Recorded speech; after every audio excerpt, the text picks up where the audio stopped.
സ്റ്റേഷനിൽ ജാമ്യം കിട്ടിയിരിക്കുകയാണല്ലോ. അപ്പം വേടനെതിരായി ആ പറഞ്ഞ കാര്യങ്ങൾ ഇപ്പോഴും ഉറച്ചിരിക്കുന്നുണ്ടോ? യാതൊരു സംശയവുമില്ല.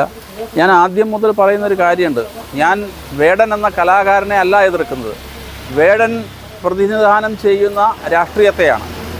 പാലസ്തീൻ പതാക പുതച്ചുകൊണ്ട് പാടുന്ന രാഷ്ട്രീയം അത് ഈ രാജ്യത്തിൻ്റെ ദേശീയ ഐക്യത്തിന് അനുകൂലമാണെന്ന് ഞാൻ കരുതുന്നില്ല.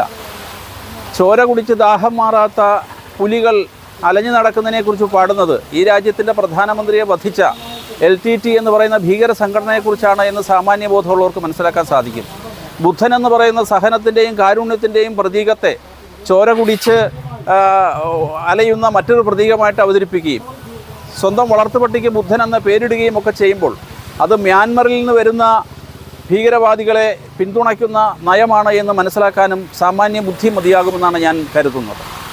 ഇപ്പോൾ അദ്ദേഹത്തെ പിന്നിൽ വിഘടനവാദികളാണെന്ന് താങ്കൾ പ്രസംഗിക്കുകയും അതിനുശേഷം നടന്ന സകല ഇന്റർവ്യൂകളിലും താങ്കൾ പറയുകയുണ്ടായി.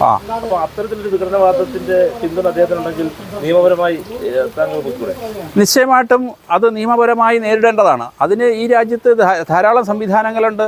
നമ്മുടെ പോലീസുണ്ട്, അധികൃതരുണ്ട്. ആ അധികൃതരുടെ മുന്നിൽ ശ്രദ്ധ ക്ഷണിക്കുക എന്നതാണ് ഒരു പ്രസംഗകൻ എന്നുള്ള നിലയ്ക്ക് ഞാൻ ചെയ്യേണ്ട കാര്യം. അതിനപ്പുറത്തേക്ക് പോകേണ്ട കാര്യം എനിക്കുണ്ടെന്ന് ഞാൻ കരുതുന്നില്ല.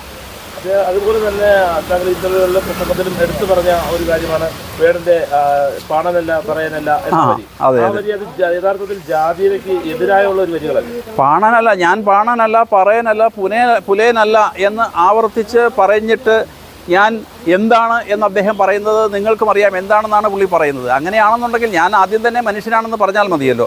നമ്മുടെ സമൂഹത്തിൽ ഈ ആധുനിക കാലത്ത് നമ്മൾ ജാതിയെ മറന്നു തുടങ്ങി, ജാതീയമായ വിവേചനങ്ങളെ മറന്നു തുടങ്ങിയതാണ്.